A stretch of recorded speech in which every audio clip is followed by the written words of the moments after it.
વલસાડ જિલ્લાના ધરમપુર તાલુકાના નાની વહિયાળા ગામના ગ્રામજનોએ ગામમાં વારંવાર સર્જાતી વીજ પુરવઠાની સમસ્યાના કાયમી ઉકેલ માટે જીબીના નાયબ કાર્યપાલક ઇજનેરને લેખિત અરજી આપી છે। ગ્રામજનોએ નાની વહિયાળથી ફુલવાડી તરફ જતી મુખ્ય વીજ લાઇનને અલગ કરીને ગામ માટે સ્વતંત્ર વીજ લાઇન ફાળવવાની માંગ કરી છે।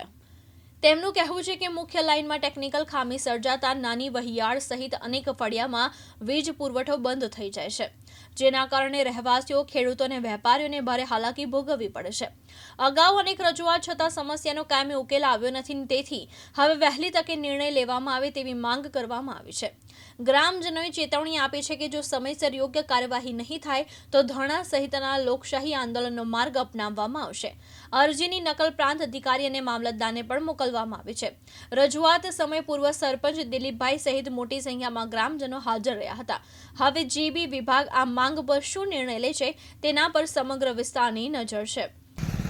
હવે આજરોજ અમે અમારા ગામની અંદર ઝેટકો આવ્યો છે, નાનીવાડ ગામની અંદર, અને એ લાઈન ફૂલવાડી, ઝરિયા અને માકડબંધ સુધી ગયેલ છે। જે તે સમયે વાવાઝોડું કે કંઈક પૂરગ્રસ્ત થાય તે વખતે અમારે અંધારપટમાં રહેવું પડે છે। એટલા માટે અમે એક રજૂઆત કરવા માટે આવ્યા કે અમારી લાઈન છૂટી પાડી અને અગાઉ જે હતી એ પ્રમાણે અમારા નાનીવાડ ગામ પૂરતી અલગ લાઈન કરી આપે, એના માટે અમે એક અરજી અને મૌખિક રજૂઆત કરી। આજે અરજી આપી એ લોકો કેટલા દિવસ સુધી આપવાનું કે હવે સિઝન છે, સમયાંતરે કરી આપે તો સારું, નહીં તો પછી અમે ઉગ્ર આંદોલન કે પછી ધરણા પ્રદર્શન કરશું। મુકેશ પટેલ, દિવ્યાંગ ન્યૂઝ, ધરમપુર, વલસાડ।